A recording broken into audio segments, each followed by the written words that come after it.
Hello, welcome back to the Off-Grid family. Today I'm going to be doing a review of a mini rechargeable floodlight. These are sold in loads of different places under their the different names. Always a floodlight, but this is the Wilko's own version. I've seen them at all the that sort of store, and they all follow the same sort of things. They've all got a cob LED. They've all got, not all, but most have got a way of charging another device from it. They've got built-in rechargeable batteries, etc.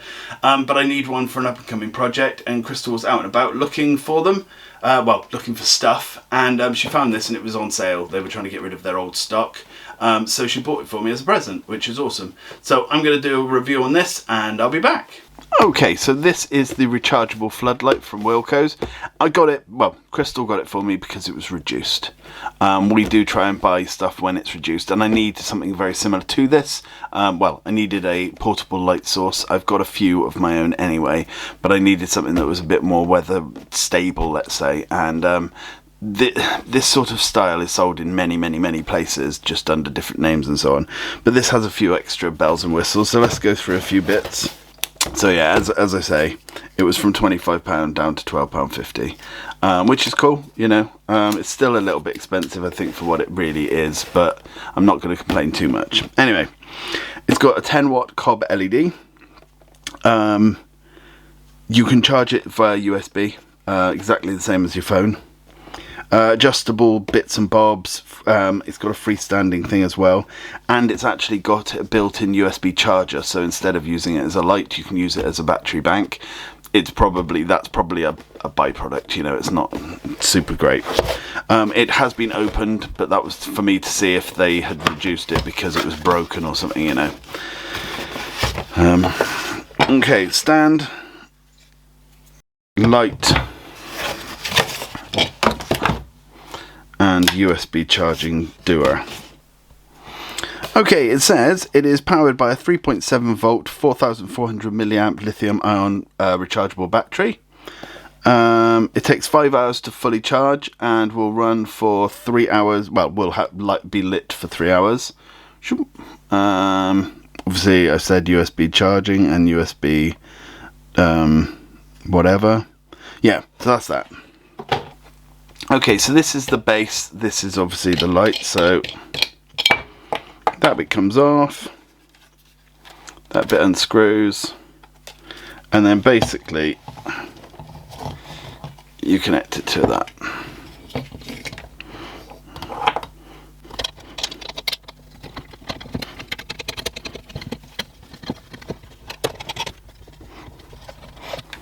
Okay, and there's what it would look like standing up, which is pretty cool. And it's fully movable, which is nice. And one of the things they say is it's got a nice soft handle, so we don't hurt our hands, which is nice, isn't it? Because, you know, without that soft rubber handle, I wouldn't have paid anywhere near as much. Okay, off screen, I actually charged it fully so we could do this review, and that's another reason the box was open. Obviously, I needed to check everything was there and then charge it. So let's have a look at how bright this is. Oh, it is all wonky. Something's bent, and I can't tell what it is. Hang on, because that's perfectly lined up. Oh well, doesn't really matter. Okay, on the bottom here, let me zoom you in a little. It's got 1, 2 and 0 in the center, and then a USB port. Right, well, 2 USB ports. Number 1 is light on. Number 2 is allow it to charge a phone or whatever. When I first got it, I pressed number 1, it lit up. Clicked to number 2 and it didn't work, and I was like, oh, I assumed that was going to make the light brighter, and it didn't, and I assumed that maybe why it had gone down in price, why it had been reduced. But no, you have to put it on number 2 for it to charge other devices through its USB port. To charge it, you use the micro USB in, and then to charge other things, it's the USB out. So let's have a look at how bright this is, shall we? Okay, so we're going to test this out now. And I'm going to shine it directly at the camera because I'm an idiot, and then we'll shine it towards the projector screen and see how bright it is. but it is really quite good. Let me turn off the main lights and I'll show you. Ooh. Scary, isn't it? Okay, so there's that, and it's really bright. It's nice as well. As you'll be able to see on the screen, it's not flickering, even though the refresh rates normally with a cheaper cob LED, it would be flickering very, very quickly, and the camera could pick it up, but you know, we wouldn't as humans be able to normally. But I do tend to find if they're the cheaper LEDs, they do tend to give me a headache. Right, let's have a look at what it looks like showing it at the projector screen. It basically illuminates the room. It looks like I've got the main light on, which I think is absolutely incredible. What I might do is do my outro, but just using this. Oh no, I can't, because I do the green screen as well, don't I? But yeah, this is actually really, really good. I might do a bit of outside recording to show you. Okay, so there's some ambient light from a street lamp that's quite close to us, but it's obviously quite dark out here, and with the light on, quite a difference. It's so bright. Sneak preview for next week's video.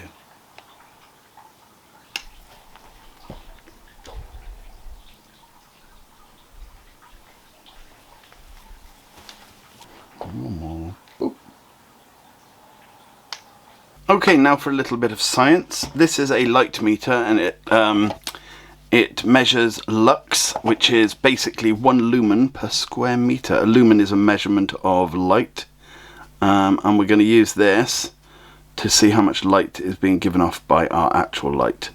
So let's just turn it on and see what the ambient light is like. So that's just from my above lights, which is alright. What I'm going to do is I'm going to find the brightest it goes, and we're going to measure that, just because obviously it will fluctuate depending on where I've got it. Why won't you unscrew? There you go. Rude. Okay, let's turn it on. It doesn't actually matter that I've got the overhead lights on, because in a second this will be covering it anyway. So that should go down to 0. Yep, everyone can see that.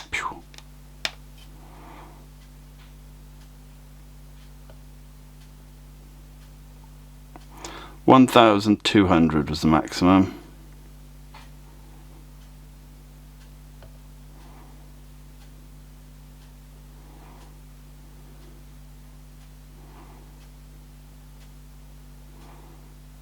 So yeah, 1,200.